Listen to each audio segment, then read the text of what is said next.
اور جب محمد حنفیہ کے پاس پہنچی تو انہوں نے بہت ہی خوبصورت طریقے سے یہ بتایا تھا کہ محمد حنفیہ کو کہ میں نے ایک ایسی ٹیم تیار کی ہے کہ وہ ٹیم جو ہے محبان اہل بیت علیہ السلام کی ہے، اور امام حسین کی مظلومیت کا انتقام لینے کے لیے وہ ٹیم جو ہے وہ گئی ہے، اور جتنے بھی امام حسین علیہ السلام کے قاتل ہیں ان کے اوپر حملہ کیا، اور وہ سرفراز ہوئی ہے، وہ کامیاب ہوئی۔ ان میں سے کچھ ایسے لعین ہیں جن کے سر جو ہے میں آپ کو بھیج رہا ہوں۔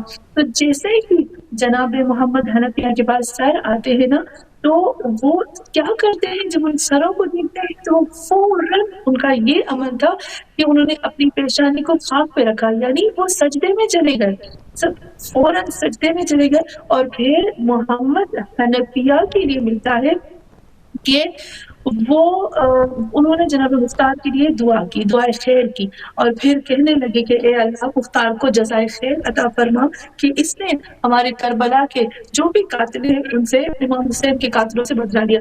اچھا، یہاں پر ایک چیز کہتی ہوئی جاؤں گی سسٹر صاحب کہ محمد حنفیہ جو ہے وہ بہت کوئی عام شخصیت نہیں ہے جس کے بارے میں اگر ہم دیکھتے ہیں نا تو تھوڑا سا ہمیں دکھایا جاتا ہے کہ تھوڑی سی عام شخصیت ہے، لیکن محمد حنفیہ جو تھے وہ عام شخصیت نہیں تھے۔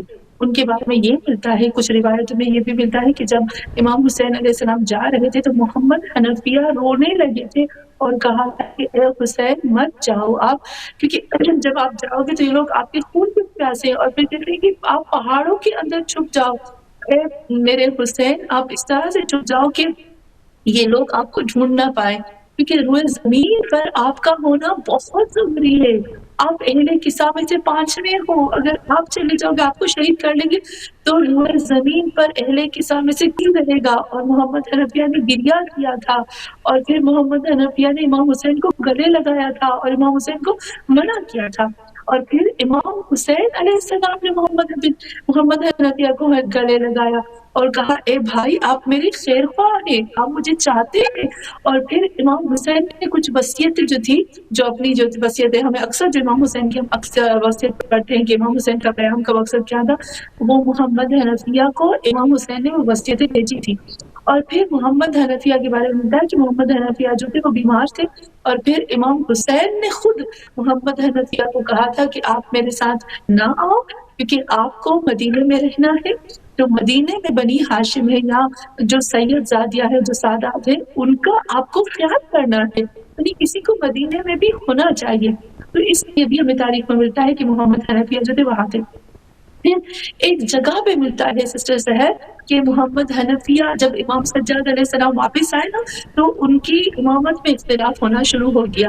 اب محمد حنفیہ جو ہے وہ مولا کائنات امیر المومنین علی علیہ السلام کے بیٹے ہیں، تو یہاں پر لوگوں نے یہ کہنا شروع کر دیا کہ اب جو امامت ہے وہ محمد حنفیہ کی طرف جائے گی، لیکن محمد حنفیہ ایک ایسے انسان تھے جنہوں نے قبول کرنے سے انکار کر دیا، اور پھر خود جا کر محمد حنفیہ نے کہا کہ اے لوگوں میں تمہیں اس جگہ پہ لے کے جاتا ہوں جہاں پر خود امامت کا جو آپ کہتے ہو کہ میں امام ہوں، میں کہتا ہوں میں امام نہیں ہوں، سید الساجدین امام حقدار ہے، لیکن چلو ہم خانہ کعبہ کی طرف جاتے، اور پھر یہاں پر حجر اسود پر ہم ہاتھ رکھتے، اور اگر حجر اسود سے آواز آتی ہے نا تو وہی امام ہو گئے، اور جب امام سجاد علیہ السلام نے ہاتھ رکھا وہاں سے آواز آئی تو پھر محمد حنفیہ نے سب کو بتایا کہ دیکھا میں امام نہیں ہوں، میرا امام جو ہے وہ سید الساجدین ہے۔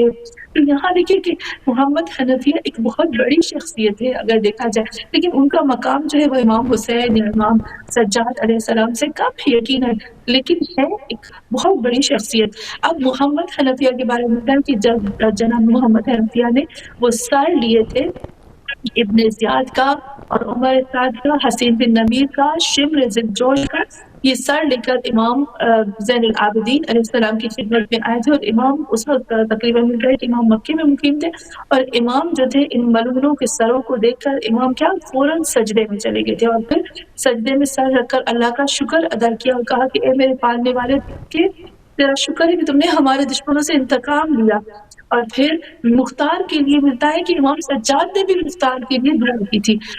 یہاں پر ایک اور چیز ملتی ہے سسٹر سحر کہ جب ان ملعونوں کے سر ابن زیاد کے سر جو ہے وہ امام سجاد کے سامنے آج امام یقیناً جو ہے وہ ناشتہ کر رہے تھے، کچھ کھا رہے تھے، یعنی اس وقت کھانے کا ٹائم تھا، تو جو سفرے پہ بیٹھے ہوئے تھے امام جو تھے اس وقت جب امام سفرے پہ بیٹھے ہوئے تھے، یہاں پر دسترخوان پر بیٹھے ہوئے جب وہاں پر سر لائے گئے، تو اس وقت امام جو ہے اللہ کا لاکھوں لاکھوں شکر کر کے امام خود فرماتے ہیں کہ یہ میری دعا تھی جو میری قبول ہوئی، کیونکہ وہ وقت تھا جب میرے بابا کا سر جو ہے وہ دشت میں رکھ کر ابن زیاد کے سامنے لایا گیا، اور وہ میرے حسین کے سر پر ان کے چہرے پر چھڑی چلاتا رہا، اور پھر میں دیکھتا رہا اور میں نے دعا کی تھی کہ اے اللہ، میں تب تک اس دنیا سے نہ جاؤں جب تک ابن زیاد کا سر اس طرح سے اپنے سامنے نہ دیکھوں۔ آج خداوند عالم نے مجھے یہ موقع دیا اور مجھے یہ چیز دکھائی۔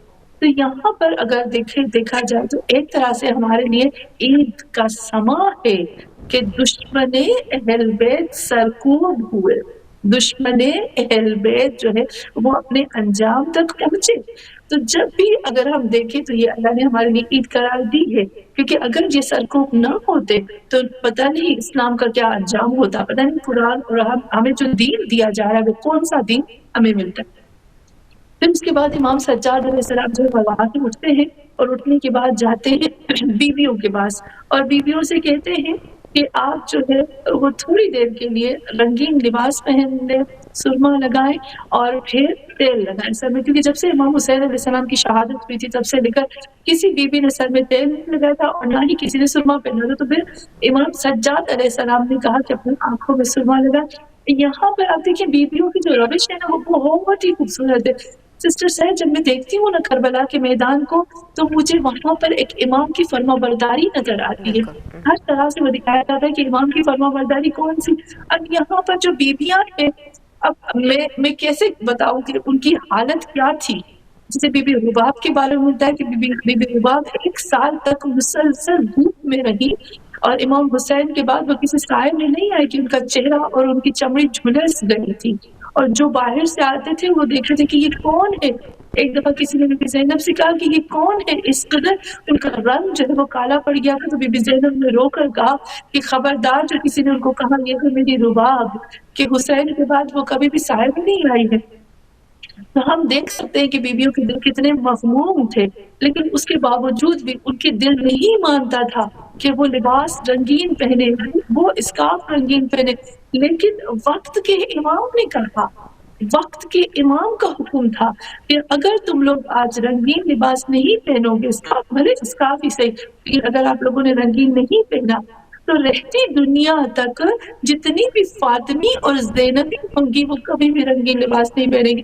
تو آپ دیکھیں کہ امام کے حکم سے ان بیویوں نے اپنے دکھ کو دبا کر اور ہمارے لیے وہ لباس پہنا۔ تو یہاں پر جو امام کی فرما برداری نظر آتی ہے نا سسٹر صاحب، ہمیں بہت اچھے سے وہ ہمیں سکھاتے ہیں کہ امام کی فرما برداری ہوتی کیا ہے اصل میں۔ اور یہاں پر بھی ہمیں ملتا ہے نا کہ جب خیموں کو آگ لگائی گئی تھی عاشور کے دن، تو بھی بی بی زینب اور سب بیبیاں امام سجاد کے پاس آئی تھی کہ سید الساجدین اب آپ وقت کے امام ہو، اب آپ بتاؤ کہ ہم جل کے مر جائیں یا پھر ہم اپنی جان بچائیں۔ تو امام نے کہا تھا جان بچانا واجب ہے۔ تو آپ دیکھیں کہ کربلا کے میدان میں امام کی فرما برداری نظر آتی ہے۔ اگر پناہیان کہتے ہیں کہ آپ کو لگتا ہے کہ بی بی زینب جو ہے وہ ان کی جو گزر گئے، وہ بی بی زینب اس دنیا سے جانے کا سبب جو ہے وہ بخار ہوگا یا بیماری ہوگی، نہیں، بی بی زینب بہت مضبوط تھی، بہت مضبوط تھی، بخار کچھ بھی نہیں تھا۔ لیکن جب امام حسین نے کہا تھا نا کہ بی بی بہن رونا نہیں مضبوط رہنا، وہ جو بی بی نے امام حسین اپنے وقت کے امام کے کہنے پر اپنے آپ پر ضبط کیا اور رویا نہیں، اور اپنے آپ کو اندر سے اس نے پکڑ لیا، وہ جو رونے کو دبانا تھا نا وہ بیوی کو لے گیا اس دنیا سے۔ تو آپ یہ دیکھیں کہ بیویاں جو تھی وہ وقت کے امام کی کتنی فرما بردار تھی۔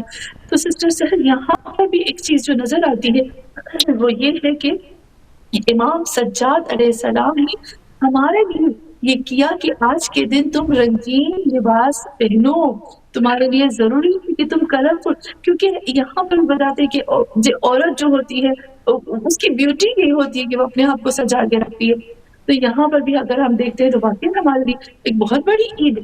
اگر ہم لاجک بھی یوز کریں نا مسٹر صاحب تو ہم دیکھ سکتے ہیں کہ بیبیاں کربلا کے بعد کتنی مغموم تھی کہ انہوں نے نیا لباس نہیں پہنا، اس پیار لباس میں تھی، انہوں نے تیل نہیں لگایا، انہوں نے سرما نہیں لگایا، لیکن آج کے دن انہوں نے سرما لگایا، آج کے دن انہوں نے رنگین لباس پہنا۔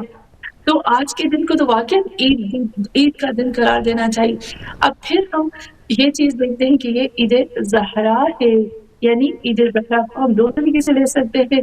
ایک تو یہ کہ بی بی فاطمہ الزہرا کے بیٹے امام حسین علیہ السلام کے قاتل کو نیز تو نہ کیا گیا، تو یہاں عید زہرا ہو گئی.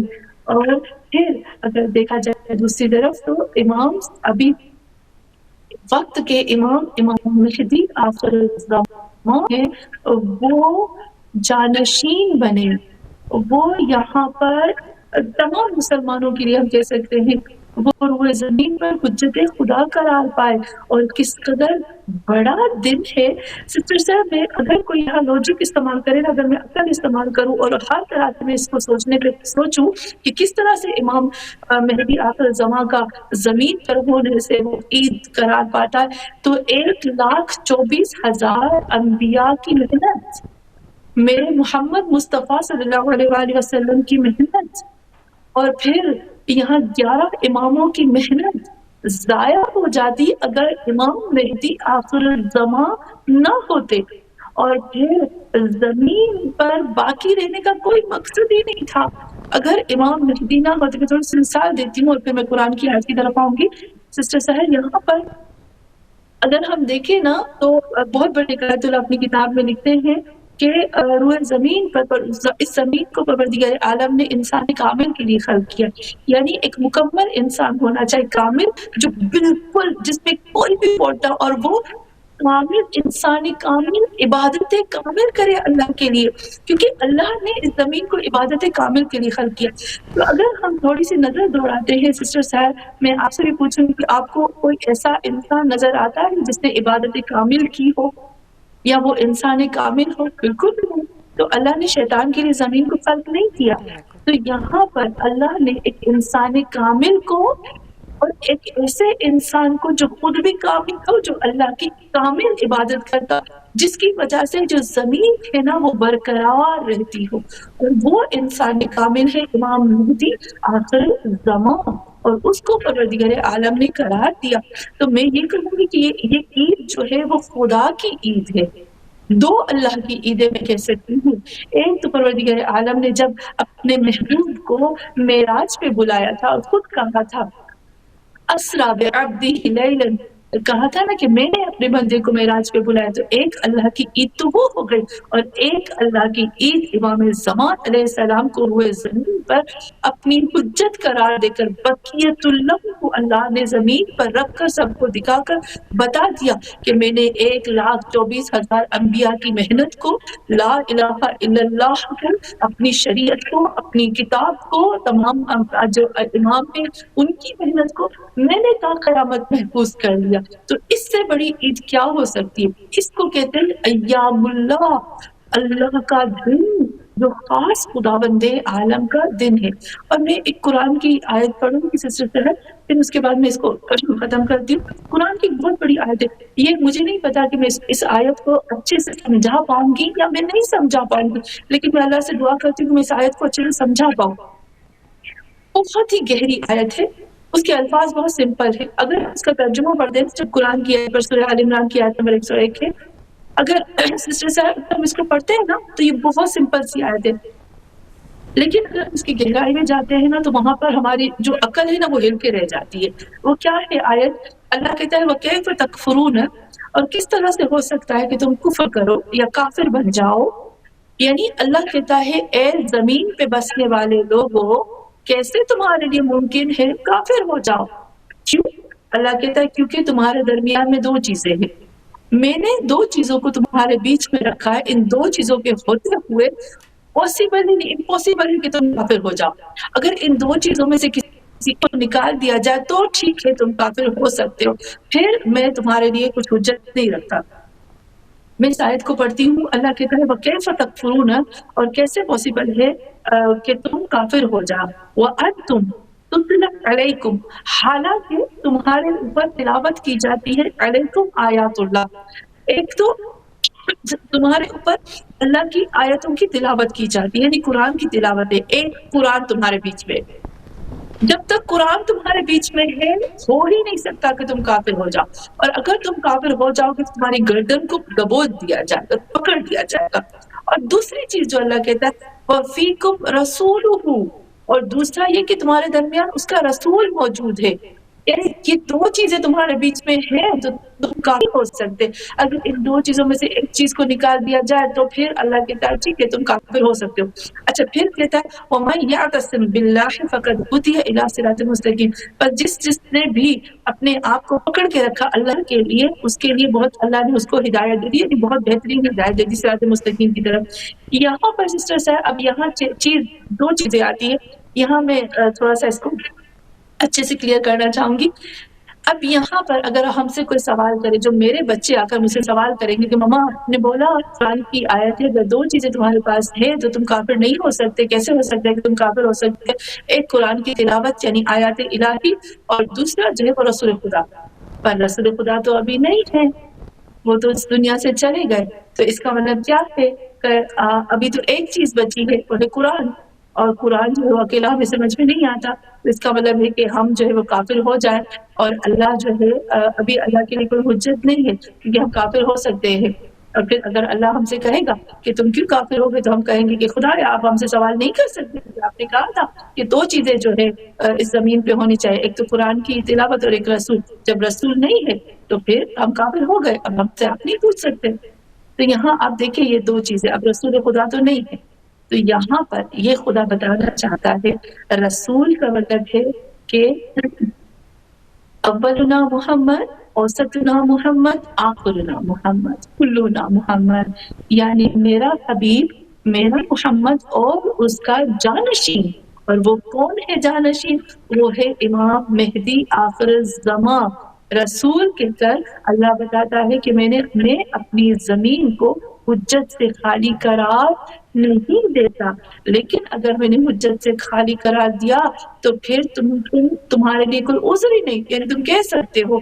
لیکن اب جو ہے یہاں پر خدا یہ بتانا چاہتا ہے کہ تم دیکھو کہ میں نے حجت خدا کو قرار دیا، اور قرار دے کر یہ ایک پروف یہ آیا کہ اللہ کی حجت ہے، اور وہ ایک کے بعد ایک ہے، رسول کے بعد مولا کائنات امیر المومنین ہے، اور اس کے بعد جو ہے وہ اگر ہم دیکھیں امام حسن مجتبیٰ، پھر امام حسین، پھر سید الساجدین، پھر امام باقر علیہ السلام، اس طرح سے کر کے وقت کے امام مہدی تک بات آئے۔ اور پھر ایک چیز جو ہے یہاں پر یہ آتی ہے سسٹر صاحب کہ خود رسول خدا صلی اللہ علیہ وآلہ وسلم کی جب ہم بات دیکھتے ہیں تو قرآن کی آیت بھی، اور ائمہ معصومین علیہ السلام فرماتے ہیں کہ اگر 4-5 چیزیں ایسی ہیں کہ اگر کسی کے پاس نہیں ہے تو وہ اسلام کے دائرے سے خارج ہو جاتا ہے، یعنی اس کا مسلمان ہونا پرفیکٹ یا ٹھیک نہیں ہوتا۔ اس میں سے ایک لا الہ الا اللہ ہے، اور دوسرا محمد رسول اللہ۔ محمد رسول اللہ کا مطلب کیا ہے کہ جو بھی باتیں میرے محمد نے کہی ہے نا، ان سب باتوں کو ماننا، ایک لفظ کو ماننا ایک کو نہیں ماننا، یہ وہ اسلام کے دائرے میں وہ ٹھیک نہیں رہتا ہے، یعنی اس میں جو ہے وہ اس کے مسلمان ہونے میں شک ہو جاتا ہے۔ تو جو بھی میرے محمد صلی اللہ علیہ وآلہ وسلم نے بولا ہے اس کو اے ٹو زیڈ ماننا، اس کو کہتے ہیں لا الہ الا اللہ محمد رسول اللہ۔ اور قرآن کی آیت بھی ہے کہ اے لوگوں جب میرا حبیب تمہارے لیے قضاوت کرتا ہے تو اس کو فوراً مانو، ایسا نہیں کہ تمہارے فائدے میں ہے تو تم قبول کرو، تمہارے فائدے میں نہیں ہے تو تم قبول نہ کرو۔ تو یہاں پر سسٹر صاحب جب میرے محمد مصطفیٰ صلی اللہ علیہ وآلہ وسلم نے بار بار بولا کہ حجت خدا، حجت خدا، میں ہمیشہ کہتی ہوں کہ جب ہم خطبہ غدیر پڑھتے ہیں نا تو خطبہ غدیر کے اندر جب ہم کھول کے دیکھیں، خطبہ غدیر کے اندر خود رسول خدا نے فرمایا یا علی آپ پہلے ہو اور میرا مہدی آخری ہوگا، اور پھر بتایا کہ جس طرح سے اسنا عشر، جس طرح سے گھنٹے ہوتے ہیں، جس طرح سے سال کے مہینے ہوتے ہیں، اس طرح سے میرے امام ہوں گے 12، اور پھر آخری جو ہوگا وہ حجت ہوگا، وہ میرا بیٹا ہوگا، وہ فاطمہ زہرا کا بیٹا ہوگا، وہ علی کا بیٹا ہوگا، پھر وہ امام حسین کی اولاد میں سے ہوگا، وہاں سے بولا گیا کہ وہ امام حسین علیہ السلام کی اولاد میں سے ہوگا۔ تو یہاں پر پھر ساری اس کی صفتیں بتائی گئی کہ زمین جس طرح سے بھر جائے گی نا ظلم اور ستم سے، اس کے بعد جو ہے وہ ظاہر ہوگا۔ تو یہاں پر سسٹر سہر ہم نے کلیئرلی دیکھ لیا کہ حجت خدا ہے اور اللہ نے حجت خدا کو رکھا. میرے محمد نے غدیر خم کے موقع پر ساری چیزیں بتا دی تھی. مولا کائنات نے ہمیں سب کچھ بتایا. ہمارے پاس پورا پروف امام مہدی آخر الزماں کا موجود ہے. تو آج کے دن امام مہدی آخر الزماں کی تاج پوشی کا دن ہے. ہمارے لیے سب سے بڑی خوشی کا دن ہے. میں کہوں گی ایام اللہ ہے، یوم اللہ ہے. یوم اللہ اللہ کا دن، اللہ کی عید کا دن ہے، جہاں پر اللہ نے بقیت اللہ کو رکھا، حجت اللہ کو رکھا. تو اس سے بڑا دن مجھے لگتا ہے کوئی بھی اس سے بڑا دن نہیں ہو سکتا. میری نظر میں سسٹر زہرا اگر میں دیکھوں نا تو جو ہم عیدیں مناتے ہیں نا، عید قربان ہے، عید فطر ہے، میری نظر میں ان عیدوں سے بڑھ کر آج کا دن سب سے بڑی عید کا دن ہے. کیونکہ 1,24,000 انبیاء محفوظ ہو گئے، شریعت خدا محفوظ ہو گئے، توحید محفوظ ہو گئے، عبادت الہی محفوظ ہو گئے. انسان کامل اور پھر کامل نے اس زمین کو سکون میں رہ دیا. شیطان جو ہے وہ مایوس ہو گیا، کافر جو ہے وہ مایوس ہو گئے. تو یہاں پر اس سے بڑی عید مجھے نہیں لگتا کہ کوئی ہو سکتی ہے. صحیح کہہ رہی ہیں، بالکل، سبحان اللہ، بے شک.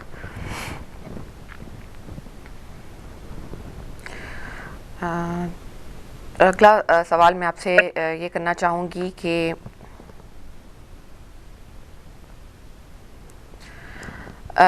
جو ہے جس طرح سے آپ نے فرمایا کہ کہا گیا بیویوں کو کہ وہ اپنی آنکھوں میں سرما ڈال لیں اور بالوں میں جو ہے وہ تیل لگا لیں اور خوشی کا جو ہے وہ اظہار کریں، تو اسلام ہمیں کیا طریقہ بتاتا ہے کہ اپنی فرحت اور خوشی کا اظہار ہم کس طرح سے کریں؟ کیا اسوہ تھا جو ہے اہل بیت علیہم السلام کا خوشیاں منانے کے حوالے سے؟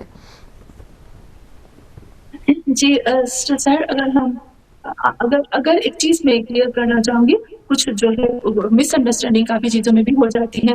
جیسے ابھی اسلام ہمیں کہتا ہے کہ ایک امام جعفر صادق علیہ السلام کی حدیث ہے کہ عورت کے گلے میں جو ہے وہ گلو بند ہونا بہت ضروری ہے، یا اس کو جیولری پہننا بہت ضروری ہے، یا اس کو جو ہے وہ مہندی لگانا ہے. یہ اس طرح سے کچھ ایسی چیزیں اس کے لیے بہت ضروری ہے. یہ ایک سمپل سی چیز آ گئی.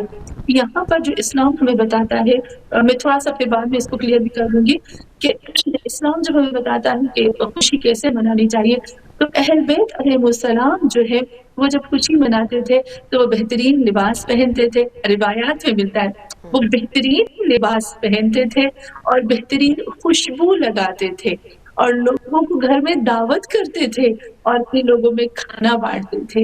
یہ جو طریقہ ہے نا اہل بیت کا سسٹر صاحب، یہ بہت ہی خوبصورت طریقہ ہے کہ بہترین لباس پہننا، بہترین خوشبو لگانا اور اپنے آپ کو تیار کرنا اور مومنین کے ساتھ ملاقات کرنا اور مومنین کی دعوت کرنا اور ان کو اچھے سے کھانے دینا.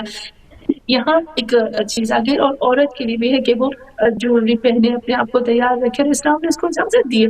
یہاں ایک چیز کی طرف آئیں گے کہ جیسے ہم لوگوں کو ملتا ہے کہ رسول اللہ صلی اللہ علیہ وسلم ایک دن بی بی فاطمہ الزہرا کے گھر آتے ہیں اور دیکھتے ہیں کہ بی بی کے گلے میں گلو بند ہے، اور پھر رسول اللہ خاموشی سے چلے جاتے ہیں اور پھر بی بی سمجھ جاتی ہے کہ نہیں میرے بابا کو یہ چیز اچھی نہیں لگی، پھر انہوں نے اتارا اور وہ واپس کیا.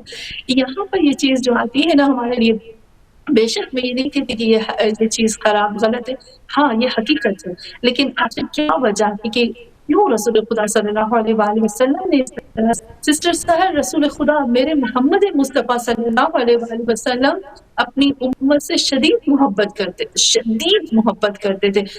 جب رسول خدا صلی اللہ علیہ وآلہ وسلم ایک وقت تھا کہ انہوں نے اپنے پیٹ پر 2 پتھر باندھے تھے. ایک شخص آ کر کہتا ہے کہ دکھاتا ہے نا کپڑا ہٹا کے کہ دیکھتا ہے کہ یا محمد دیکھو میرے پیٹ پہ ایک پتھر بندھا. رسول خدا نے ہٹا کے دکھایا کہ دیکھو میرے پیٹ پہ 2 پتھر بندھے ہوئے ہیں. تو یہاں پر سسٹر سر اس کو کلیئر کرنا ضروری ہے ہمارے لیے، اس بات کو جو بی بی کی بات ہے کہ اس وقت حضرت جبرائیل ہوتے ہیں رسول خدا صلی اللہ علیہ وسلم کے پاس اور کہتے ہیں کہ یا رسول اللہ، خدا چاہتا ہے کہ جتنے بھی زمین اور آسمان کے خزانے ہیں وہ آپ کو دے دے. یعنی خدا چاہتا ہے کہ جو مکہ اور مدینہ کی زمین ہے نا وہاں سے آپ کے لیے سونا چاندی اور چیز پھوٹے اور وہ آپ کو اللہ جو وہ خزانہ دے دے اور پوری طاقت سے آپ کو پوری دنیا کا خزانہ دے دے، اور پھر آپ کے رتبے میں سے ذرا برابر بھی کم نہیں ہوگی. کیونکہ ہم سب کو بتایا کہ جب جناب سلیمان کے لیے ملتا ہے کہ جب جناب سلیمان کو پروردگار عالم نے قدرت اور طاقت دی تھی تو ان کے بارے میں ملتا ہے وہ جو آخر جو نبی ہے تو حضرت سلیمان کہ اللہ نے ان کو یہ منصب مقام دیا، ان کو اتنی حکومت دی، جن و انس اور حتیٰ کہ ہوا بھی ان کے ہاتھ میں تھی. تو یہاں ملتا ہے کہ وہ واحد نبی ہے جن کا حساب قیامت میں آخر میں ہوگا، کیونکہ اللہ نے ان کو حکومت دی تھی نا، تو اس وجہ سے ان کا حساب جو ہے وہ آخر میں ہوگا. کہ رسول خدا کو اللہ نے کہا کہ اے میرے حبیب تمہارا حساب بھی یعنی تمہارے رتبے میں سے ذرا برابر بھی کم نہیں ہوگا. جو آپ کا رتبہ ابھی ہے نا وہی ہوگا، لیکن آپ کو زمین اور آسمان کے خزانے اور ایسا کرے گا کہ مکہ سے جو ہے وہ ہیرے موتی اور جواہر جو پھوٹنا شروع کر دیں گے. تو آپ کو پتا ہے میرے حبیب خدا نے کیا جواب دیا؟ کہا اے جبرائیل اللہ سے کہہ دو کہ میرے لیے اس سے بڑھ کر کوئی چیز نہیں ہے کہ جب جب مجھے کھانا نہ ملے تو میں تم سے مانگوں، اور جب ملے تو میں تمہارا شکر کروں. اور اے میرے جبرائیل اللہ سے کہہ دو کہ میں سارے خزانے میں سارے کھانے میں ساری چیزیں لے کے میں کیا کروں گا جب تک روئے زمین پر میری امت کو سب کچھ نہیں مل جاتا. یعنی میری امت اگر اس زمین پر تمام میرے امت والوں کے پیٹ بھر جائیں گے تو میں پیٹ بھر لوں گا. ان کا بہترین لباس ہوگا، ان کا بہترین کھانا. یعنی ہر وقت اپنی امت کے بارے میں فکر تھی کہ میری امت کو اچھا ملے. میں نے ایک روایت میں پڑھا کہ رسول خدا نے اپنی اولاد کے لیے دعا نہیں کی کہ یا اللہ جو میری اولاد ہے، جو میری نسلیں ہیں، ان کو بہترین رزق دے، ان کو جو ہے وہ محلات دے، ان کو دولت دے. میں نے کہا میری امت کو دے دے. یعنی میری امت کو ملے گا تو پھر یہ اپنی اولاد سے بڑھ کر اپنی امت کے لیے مانگا، ہم اپنی اولاد کے لیے مانگتے. تو یہاں پر سسٹر صاحب جو گلوبل بی بی فاطمہ الزہرا نے پہنا رسول خدا کو صرف یہ تھا کہ میری امت کی کتنی ایسی عورتیں ہیں جو غریب ہیں اس وقت جو نہیں پہن سکتی. یعنی یہ رسول خدا صلی اللہ علیہ وآلہ وسلم کے ذہن میں تھا. اور بھی ہے کہ جو دنیا کی چاہت ہوتی ہے اہل بیت کے اندر، جو دنیا کی چاہت اور دنیا کی جو زینت ہوتی ہے نا وہ ان کے اندر نہیں ہوتی ہے. تو یہ بھی رسول خدا نے دکھا دیا کہ محمد اور آل محمد دنیا کی چیزوں سے آ رہی ہے، لیکن وہ بہترین لباس پہنتے تھے، وہ بہترین خوشبو لگاتے تھے، وہ اپنے آپ کو تیار کرتے تھے، وہ مومنین کو کھانا کھلاتے تھے، وہ ایک دوسرے کے گھر جاتے تھے اور ایک دوسرے کے گھر میں جا کر ایک دوسرے کو تبریک پیش کرتے تھے. تو یہ بہترین طریقہ جو ہمیں اسلام نے بھی سکھایا اور اہل بیت نے بھی سکھایا ہے. بالکل کوئی شک نہیں. بس تھوڑا ٹائم رہ گیا، ہم آپ سے ایک مختصر سا سوال جو ہے جاتے جاتے پوچھیں گے کہ آج کے دن کس چیز کی طلبگاری کرنی چاہیے؟ چونکہ امامت کے دن کا جو ہے امام وقت کے امامت کا پہلا دن ہے، تو کس طرح سے جو ہے ہمیں اللہ تعالیٰ سے کس طرح سے طلبگار ہونا چاہیے اور کن باتوں کی سمت جو ہے کہ کوشش کرنی چاہیے؟ ہمیں روایات کیا بتاتی ہیں اس سلسلے میں؟ جی سسٹر سر، اگر ہم روایات کے اندر آتے ہیں سب سے پہلے جو ہمیں چیز بتائی جاتی ہے وہ یہ آتی ہے کہ ہمیں دعائے عہد پڑھنی چاہیے. ٹھیک. دعائے عہد جو ہے نا وہ تجدید عہد ہے. اب سمجھتے ہیں نا تجدید عہد، جی جی ہم جو ہے وہ اپنے امام سے ہر سال تجدید عہد کریں گے کہ اے میرے مولا میں آپ سے تجدید عہد کرتی ہوں اور میں اس عہد کو بھولتی نہیں ہوں اور میں اس عہد کو بھول نہیں پاؤں گی. تو اگر ہم روایات کے اندر آتے ہیں اور دو تین چیزیں ایسی جو میں اس کو بتاؤں گی اور پھر جو خاص مقامات ہے اس کی طرف آتی ہوں. تو سب سے پہلے ہمیں آتا ہے کہ ہمیں دعا عہد پڑھنی چاہیے، اور دعا عہد پڑھنے کے بعد ہمیں یہ دعا کرنی چاہیے کہ اے اللہ ہم تجدید عہد کر رہے ہیں. یعنی ہم کیوں تجدید عہد کرتے ہیں؟ کیونکہ انسان ہے نا وہ نسیہ سے نکلا ہے، اور نسیہ کا مطلب ہوتا ہے کہ بھول جانے والا، اور بھول جانے والے جو ہوتے ہیں اس میں پھر یاد دلانا پڑتا ہے. یہ طریقہ جو ہے وہ ہمیں قرآن میں بھی ملتا ہے کہ حضرت عیسیٰ علیہ السلام جو ہے وہ اپنے اکثر تجدید عہد لیتے تھے، کیونکہ ان کو پتا تھا کہ یہ دنیا جو ہے وہ ایسی دنیا ہے کہ انسان جو ہے وہ بھول جاتے ہیں. اور پھر ہم کیا کرتے ہیں جب ہم بھول جاتے ہیں نا پھر ہم غلط کاموں میں چلے جاتے ہیں. تو دعا عہد ایک ایسی دعا ہے جو ہمیں یاد دلاتی ہے اور تجدید عہد کرتے ہیں. اور سسٹر سر ایک چیز ضرور کہوں گی کہ جو دعا عہد ہے وہ صرف عربی میں نہیں پڑھنی چاہیے یا صرف اس کا ترجمہ نہیں بلکہ اس کی گہرائی کے اندر جانا چاہیے کہ وہ ہمیں کون سے تجدید عہد ہے، کون سے ہم عہد ہیں جو امام زمان علیہ السلام سے کرتے ہیں، اور پھر پورا سال اس عہد پہ ہمیں رہنا چاہیے. اور پھر آج کے دن جو ہے وہ امام زمانہ کی جو نماز ہے جو ہم پڑھتے ہیں الحمد ایاک نعبد و ایاک نستعین، جو جس میں ہم سو پڑھتے ہیں وہ ہمیں پڑھنی چاہیے. امام زمانہ کے لیے صدقہ نکالنا چاہیے. تو ہم ہمیشہ نکالتے ہیں مومنین کو اپنے گھر میں دعوت دینی چاہیے یا کچھ بنا کے مومنین کے گھروں میں بیچنا چاہیے. تو اس طرح سے کر کے نا امام کے ساتھ کنیکشن ہمیں قائم کرنی چاہیے. لیکن ایک جگہ پہ ملتا ہے کہ ہمارے پر تین طرح کی حق جو ہے وہ ہمارے گردن پر واجب ہے, اور آج ہمیں تین طرح کے تجدید عہد کرنی چاہیے. جلدی سے بتاتی ہوں. سب سے پہلا جو ہمارا وظیفہ ہے وہ 9 ربیع الاول کے حساب سے, آج کے دن کے حساب سے ہے, کہ کیونکہ امام زمان علیہ السلام کے لیے تو ہم مکلف ہیں, یعنی ہمارے اوپر یہ تکلیف ہے, ہمارے لیے ضروری ہے کہ ہم تین چیزوں کو انجام دیں. اور احادیث میں ملتا ہے انما کلف الناس ثلاثہ, یعنی صرف اور صرف اس وقت 9 ربیع الاول کو لوگوں پہ تین چیزیں واجب ہیں. نمبر 1 جو سب سے پہلے ہے وہ ہے معرفت الائمہ, ائمہ معصومین علیہ السلام کی معرفت. سسٹر صاحب مجھے نہیں پتا ہم لوگوں کو کتنی معرفت ہے ائمہ معصومین علیہ السلام کی, مجھے نہیں پتا. تو یہاں پر جو سب سے پہلی جو چیز آتی ہے وہ ہے معرفت. اور دوسری چیز جو جلدی سے بتا دیتی ہوں, وہ تسلیم لہم فیہا, اور ان کے سامنے اپنے آپ کو پیش کر دینا, تسلیم ہو جانا ان کے سامنے. اچھا یہاں پر آپ دیکھو کہ محبت اور معرفت کا سب سے بڑا رتبہ ہے نا. میں کہتی ہوں امام میں آپ سے محبت کرتی ہوں, مجھے آپ کی معرفت ہے, لیکن جب تک میں ان کے سامنے اتباع نہیں کروں گی, میں ان کے سامنے تسلیم نہیں ہوں گی, جب میں ان کی پیروی نہیں کروں گی تو میرا دعویٰ جھوٹا ہے. اس کا مطلب ہے کہ میں جھوٹی ہوں, میں نعوذ باللہ منافقت میں آ جاتا ہے کہ میں بول ایک رہی ہوں کر کچھ اور رہی ہوں. اور یہ اس میں قرآن کی آیت بھی ہے, ان کنتم تحبون اللہ فاتبعونی, اگر تم اللہ سے محبت کرتے ہو تو میرے محمد کی پیروی کرو. یہ پروف ہے تمہارے لیے, اگر تم واقعا ثابت کرو محبت, تو اگر معرفت ہے تسلیم ہے تو ثابت کرو کہ تم ان کی اطاعت کرتے ہو. تو یہاں پر ثبوت ہے اطاعت کے لیے. تو ایک معرفت, دوسرا تسلیم, تسلیم اطاعت کے ساتھ فاتبعونی, میری پیروی کرو.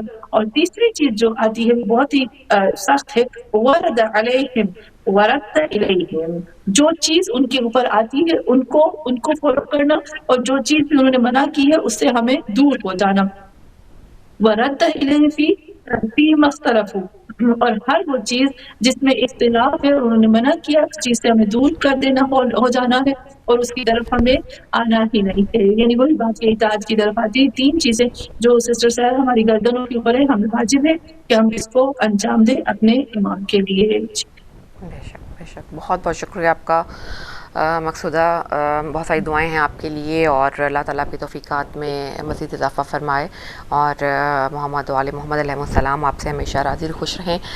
جزاک اللہ خیر, اور ایک دفعہ پھر آپ کو مبارکباد پیش کریں گے آج کے دن کی. بہت بہت شکریہ. شکریہ.